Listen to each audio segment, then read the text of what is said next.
नमस्कार, स्वागत है आप सभी का न्यूज वन इंडिया में। मैं हूं आपके साथ शाफनी पटना। बुलेटिन की शुरुआत करेंगे। सीएम योगी आदित्यनाथ का तूफानी दौरा आज। सीएम योगी का सिंधौली, अमेठी, किशोरगंज दौरा।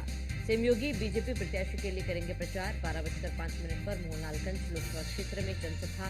दोपहर 1:30 किशोरगंज में सीएम की जनसभा। दोपहर 3 माधोगढ़, अमेठी में करेंगे जनसभा। बड़ी खबर आपको बता दें, दोपहर 1:30 किशोरगंज में जनसभा। दोपहर 3 माधोगढ़, अमेठी में करेंगे जनसभा।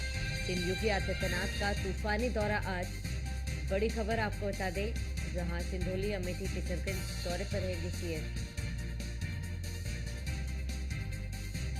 बड़ी खबर आपको बता दें, 12:05 पर मोहनलालगंज में जनसभा। दोपहर 1:30 किशोरगंज में जनसभा। 3 माधोगढ़, अमेठी में करेंगे जनसभा। सीएम योगी आदित्यनाथ का तूफानी दौरा आज।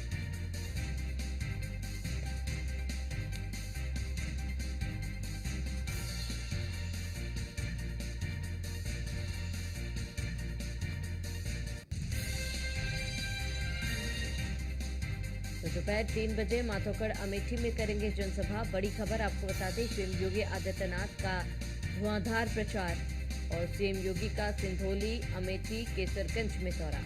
सीएम योगी बीजेपी प्रत्याशी के लिए करेंगे प्रचार और 12:05 पर मोहनलालगंज लोकसभा क्षेत्र में जनसभा। दोपहर 1:30 केसरगंज में सीएम जनसभा करेंगे। दोपहर 3 माधोगढ़, अमेठी में करेंगे जनसभा। बड़ी खबर आपको बता दें, सीएम योगी आदित्यनाथ का तूफानी दौरा आज। सीएम योगी का सिंधौली, अमेठी, केसरगंज दौरा और बीजेपी प्रत्याशी के लिए करेंगे प्रचार।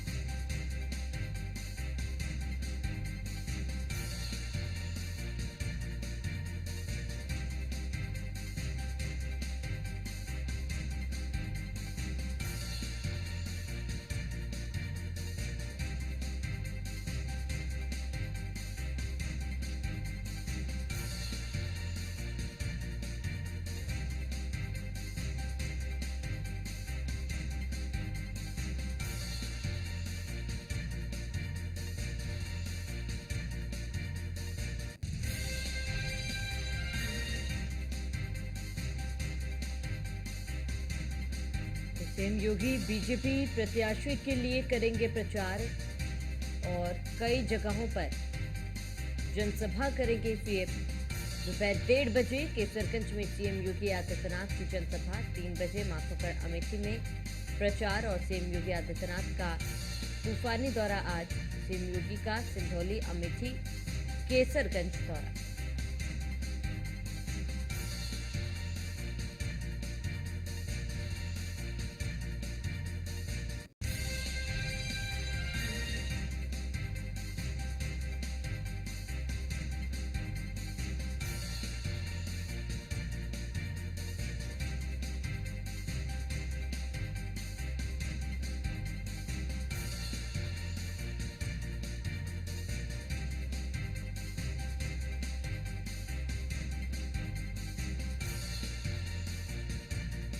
तो बड़ी खबर आपको बता दें, सीएम योगी आदित्यनाथ के ताबड़तोड़ दौरे। सीएम योगी आदित्यनाथ का तूफानी दौरा आज।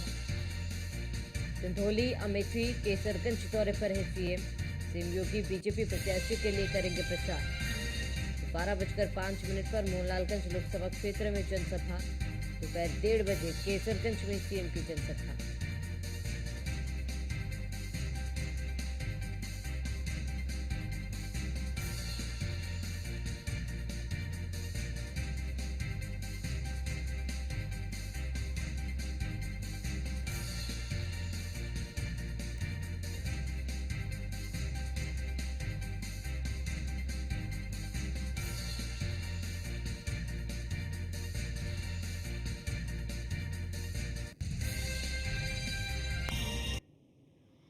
अधिक जानकारी के लिए तमाम संवाददाता हमारे साथ जुड़ चुके हैं। अश्विनी द्विवेदी लखनऊ से जुड़े हुए हैं। हंसराज बहराइच से, माफ कीजिएगा, हंसराज संवाददाता हमारे साथ जुड़ चुके हैं और इसके साथ ही सैयद मसूद कादरी संवाददाता बहराइच से हमारे साथ जुड़े हुए। अश्विनी, सबसे पहले आपका रुख करूंगी। सीएम योगी आदित्यनाथ के ताबड़तोड़ दौरे और ऐसे में लगातार चुनाव प्रचार में सीएम योगी आदित्यनाथ जुटे हुए, लोगों का भारी समर्थन भी सीएम को मिलता हुआ दिख रहा है। आज के इस दौरे को लेकर क्या जानकारी? वाले मोहनलालगंज, अमेठी और कैसरगंज शामिल है। मोहनलालगंज की बात करें तो लखनऊ की सीट है मोहनलालगंज और कौशल किशोर यहाँ से लंबे समय से सांसद 2014-2019 दोनों चुनाव में वो जीते हैं। एक बार फिर भारतीय जनता पार्टी ने कौशल किशोर पर ही भरोसा जताया है, क्योंकि अच्छी सीट है। तो ऐसे में कहीं ना कहीं जो वोट है जो दोनों समाजवादी पार्टी की बात करें या फिर भारतीय जनता पार्टी, तो एससी कैटेगरी के लोग उतारे गए हैं, कैंडिडेट उतारे गए हैं। तो के लोग उतारे गए हैं, कैंडिडेट उतारे गए हैं। तो ऐसे में कहीं ना कहीं चुनाव कितना बेहतर हो सकता है, इसको लेकर के लगातार भारतीय जनता पार्टी प्रयास कर रही है। लगातार देखा जा रहा है कि इससे पहले भी तमाम दिग्गज मोहनलाल जो गंज सीट है उस पर प्रचार कर चुके। आज मुख्यमंत्री योगी आदित्यनाथ मोहनलालगंज सीट के अंतर्गत आने वाले सिधौली जो क्षेत्र है वहां पर चुनावी प्रचार करेंगे, वहां को लोगों को साधने की कोशिश करेंगे, क्योंकि इस बार का चुनाव काफी टफ इस सीट का माना जा रहा है। समाजवादी पार्टी से उतारे गए हैं और के चौधरी जमीनी नेता बताए जाते हैं, क्योंकि बसपा में भी रहे हैं, उसका समाजवादी पार्टी में रहे, लंबा राजनीतिक इनका इतिहास रहा है, कई बार ये चुनाव लड़ चुके हैं। ऐसे में कहीं ना कहीं ये माना जा रहा है कि इस बार का चुनाव जो है थोड़ा कठिन भारतीय जनता पार्टी के लिए सीट पर। उसके बाद अमेठी और कैसरगंज की बात करते हैं।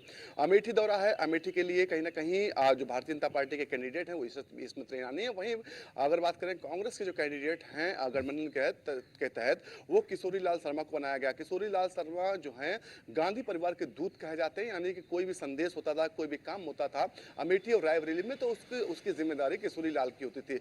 लंबे समय से वो अमेठी और रायबरेली से जुड़े हुए, लमसम 40 साल से ज्यादा समय है उन्होंने रायबरेली और अमेठी को दिया है, वहां पर रहे हैं, वहां पर काम किया है। तो ऐसे में कहीं ना कहीं ये जरूर है कि चुनाव भारतीय जनता पार्टी का पड़ला थोड़ा वहां भारी जरूर है, क्योंकि कांग्रेस के जो नेता हैं, कांग्रेस के जो कोर वोटर है, उनमें कहीं ना कहीं निराशा है, नाराजगी है, क्योंकि वहां के लोकल लीडरशिप थी, वहां के जो नेता था, स्थानीय वोटर्स थे, वो चाह रहे थे कि प्रियंका गांधी या राहुल गांधी में से कोई चुनाव लड़े। ऐसे में प्रियंका गांधी या राहुल गांधी वहां चुनाव लड़ करके अपने सबसे भरोसेमंद खिलाड़ी को उतारा। कितना फायदा होगा उसका, ये तो आने वाला समय बताएगा। हालांकि प्रियंका गांधी वहां पूरी ताकत झोंके हुए हैं अमेठी में, और कहीं ना कहीं वो कह रही है लगातार कि अमेठी जो है वो उनका घर है, और घर से घर के जो बच्चे आते हैं तो उनको नाराज नहीं किया जाता है। तो ऐसे में कहीं ना कहीं चुनाव काफी दिलचस्प अमेठी का भी है। कैसरगंज बात करते हैं। कैसरगंज में ब्रजभूषण सिंह सांसद थे, उनका टिकट काटा गया, तमाम विवादों में रहे। उसके बाद तमाम दिन उनका इंतजार करना पड़ा। अमूमन देखने को मिलता था कि जो कैसरगंज सीट ब्रजभूषण का नाम होता था वो पहली लिस्ट में ओपन किया जाता था, लेकिन कहीं ना कहीं जो उन पर आरोप लगे थे उसके चलते काफी जद्दोजहद हुई, काफी माथापच्ची हुई। उसके बाद कहीं ना कहीं दबाव के चलते ऐसा माना जा रहा है कि भारतीय जनता पार्टी पर काफी दबाव था ब्रजभूषण सिंह का, उनके बेटे करण सिंह को टिकट दी गई। हालांकि जो स्थानीय इस तरफ बात करें तो कैसरगंज लोकसभा सीट है और वहां से सांसद जो ब्रजभूषण शरण सिंह है, उनके बारे में कहा जाता है कि वो सिर्फ कैसरगंज नहीं, उसके आसपास की सीटें हैं, चाहे वो श्रावस्ती हो या फिर अंबेडकर नगर हो, अयोध्या हो या फिर तमाम अन्य सीटें गोंडा हो, वहां पर भी अपना वो कहीं ना कहीं प्रभुत्व रखते हैं, वहां पर भी चुनाव हराने जिताने की क्षमता रखते हैं। और कहीं ना कहीं यही दबाव उनके ऊपर भारतीय जनता पार्टी पर था कि उनके बेटे को टिकट देनी पड़े। हालांकि अंदर खाने की बात करें तो भारतीय जनता पार्टी के तमाम दिग्गज नेता नहीं चाह रहे थे कि ब्रजभूषण सिंह को टिकट दी जाए, लेकिन दूसरी ओर यह था कि चुनाव अगर वहां लड़ेगा कोई तो जीतना उसका भारतीय जनता पार्टी का फिर मुश्किल हो जाता। तो ऐसे में कहीं ना कहीं एक उसका विकल्प निकाला गया, विकल्प ये रहा कि उनके बेटे को ही टिकट दिए गए। हालांकि इस बार का चुनाव कैसरगंज का भी बहुत टफ है, क्योंकि जो कैसरगंज क्षेत्र है वहां पर लंबे समय से देखा जा रहा है कि ब्राह्मण और क्षत्रिय ये बड़े वोट बैंक रहे। ब्राह्मण लमसम 15% ज्यादा का बताया जाता वोट बैंक है। तो ऐसे में कहीं ना कहीं कितना वहां पर असर होगा उस सीट पर, किस चीज का, ये तो देखना होगा। लेकिन तीनों सीटों का बात करें तो चुनाव इस बार दिलचस्प है, और इसीलिए भारतीय जनता पार्टी के तमाम दिग्गज नेता लगातार अपनी ताकत झोंक रहे हैं, जा जाकर वहां चुनावी प्रचार कर रहे हैं। और ये चुनावी प्रचार सिर्फ एक बार नहीं, कई लेयर में चुनावी प्रचार हो रहा है, चाहे वो प्रधानमंत्री हो या फिर गृह मंत्री अमित शाह हो, उसके बाद मुख्यमंत्री योगी आदित्यनाथ, दोनों deputy CM, Bharatiya Janata party के प्रदेश अध्यक्ष और तमाम केंद्रीय मंत्री। जी ठीक है अश्विनी, मैं लौटूंगा आपके पास। तो सैयद आपका रुख करूंगी। सैयद, केसरगंज की बात की जाए तो वहां पर चुनावी समीकरण क्या कुछ कह रहे हैं? वहां पर फिलहाल माहौल कैसा है, मूड कैसा है? क्योंकि सीएम योगी आदित्यनाथ आज वहां पर पहुंचेंगे, बीजेपी प्रत्याशी के लिए वोट की अपील करेंगे। निश्चित तौर पर मुख्यमंत्री योगी आदित्यनाथ का आज 1:30 बजे बहराइच के कैसरगंज लोकसभा के प्रयागपुर में विशाल जनसभा है, जहां पर वो ब्रजभूषण शरण सिंह के बेटे करणभूषण शरण सिंह के समर्थन में जनसभा को संबोधित करेंगे। जहां तक समीकरण की बात की जाए, वहां पर कैसरगंज लोकसभा क्षेत्र ब्राह्मण बाहुल लोकसभा क्षेत्र है। यहाँ पर करीब 24% ब्राह्मण मतदाता है और ऐसी स्थिति में ब्राह्मण मतदाता अपनी एक अहम भूमिका रखते हैं, उनकी अहम हैसियत है और उनके बिना कोई भी प्रत्याशी विजय नहीं प्राप्त कर सकता है और लोकसभा की सीढ़ी नहीं पार कर सकता है। ऐसी स्थिति में एक बार घनश्याम शुक्ला के बाद अगर बात की जाए तो पंडित भगत राम मिश्रा एक मजबूत प्रत्याशी के रूप में मिले हैं और उनके बारे में लोग चर्चा करना शुरू कर दिए हैं और वो एक गंभीर और किसान नेता के रूप में माने जाते हैं। उन्होंने किसानों की लड़ाई वर्षों से लड़ी है और हाईकोर्ट से लेकर के और जमीन तक के उन्होंने किसानों के हक में लड़ाई लड़ी है। ऐसी स्थिति में ब्रजभूषण शरण सिंह के बेटे रणभूषण के लिए पंडित भगत राम मिश्रा एक बड़ी चुनौती बने हुए हैं और ऐसी स्थिति में बीजेपी के जो प्रत्याशी है रणभूषण सिंह, उनके लिए जो मुख्यमंत्री योगी आदित्यनाथ की जनसभा हो रही है वो उनके लिए संजीवनी का काम कर सकती है। ठीक है श्वेत, मैं लौटूंगी आपके पास। हंसराज, आपका रुख करूंगी। हंसराज, अमेठी में क्या माहौल है? सीएम योगी आदित्यनाथ पहुंचेंगे आज, वोट की अपील करेंगे, जनता का मूड क्या कुछ कह रहा है? जी बिल्कुल, हम आपको बता दें कि जिस तरह से जो है, अगर अमेठी की बात करें तो अमेठी की राजनीतिक सरगर्मियां तेज हो गई हैं। राजनीतिक गलियारों में लगातार जो है हलचल हो गई है, क्योंकि 20 मई को अमेठी में चुनाव होना है और आज सीएम योगी केंद्रीय मंत्री स्मृति ईरानी के प्रचार में आ रहे हैं और एक जनसभा को संबोधित करेंगे। और वहीं जो है प्रियंका लगातार जो है रायबरेली में बड़ी डेरा डाले हुए हैं और लगातार अमेठी भी आ रही हैं। तो अगर समीकरण देखा जाए, चुनावी मोड़ देखा जाए तो इस वक्त सरगर्मियां तेज हो गई हैं और जिस तरह से देखा जाए तो अमेठी कांग्रेस का गढ़ थी और अमेठी में कांग्रेस परिवार का राज हुआ करता था। वहीं कांग्रेस के किले को तोड़ते हुए स्मृति ईरानी ने जो है अमेठी में कमल खिलाया था।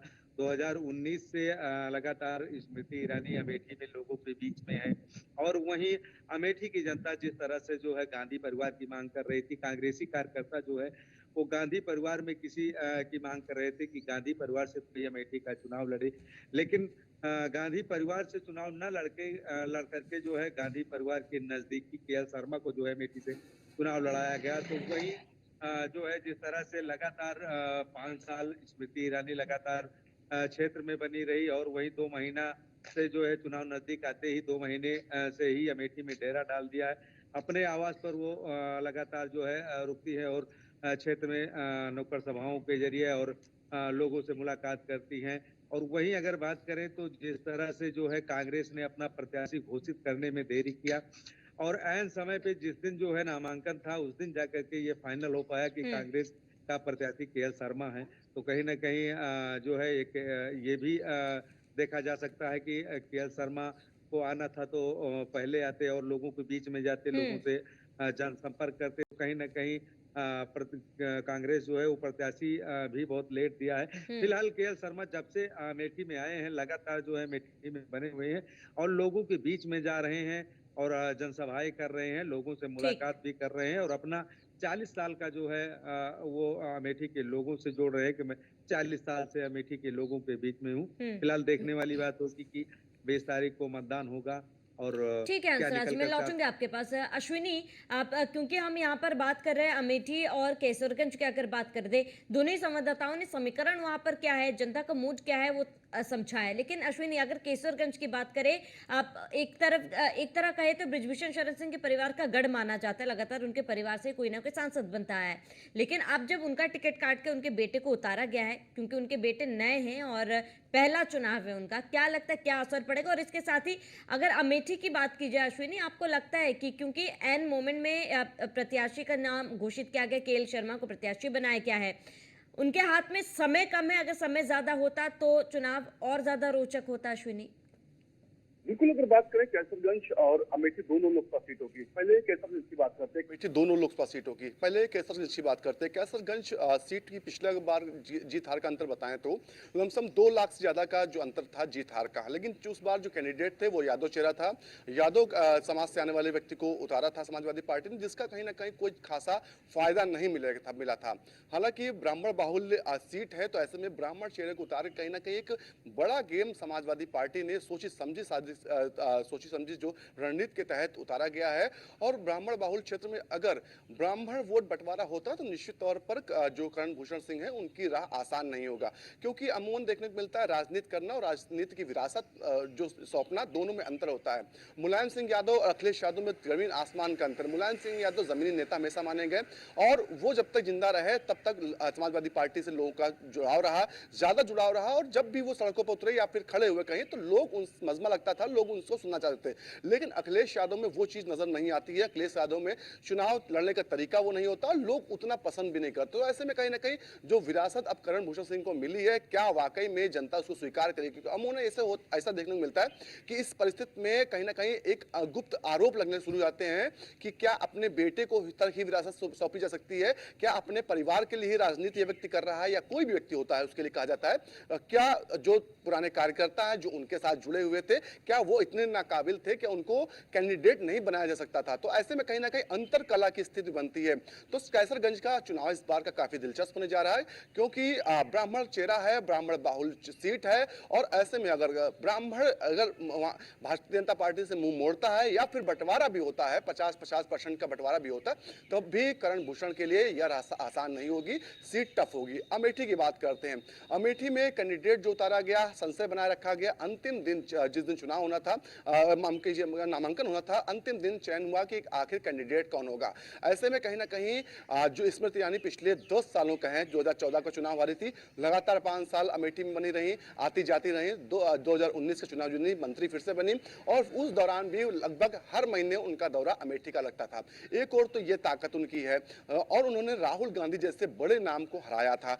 दूसरी ओर अब जो है उनके सामने, हालांकि वो कितने भी बड़े हों, लेकिन राहुल गांधी नहीं है, और ये जनता जो अमेठी की है इस चीज को भली बात समझती है कि राहुल गांधी और प्रियंका गांधी के होने के मायने क्या होते हैं, और उनके किसी जानने वाले या उनके किसी वफादार के होने के मायने क्या होते हैं। तो ऐसे में कहीं ना कहीं तमाम नाराजगी भी अमेठी में देखने को मिल रही है, क्योंकि ऐसे आरोप लगते रहे हैं कि जो कांग्रेस के प्रत्याशी हैं उन्होंने कहीं ना कहीं तमाम गड़बड़ियां की हैं, तमाम जो चीजें थी वो सही तरीके से सोनिया गांधी या फिर राहुल गांधी तक नहीं पहुंचाते थे, जिससे कहीं ना कहीं लोकल के जो नेता थे वो कहीं ना कहीं उनका नुकसान होता था, वो परेशान होते थे।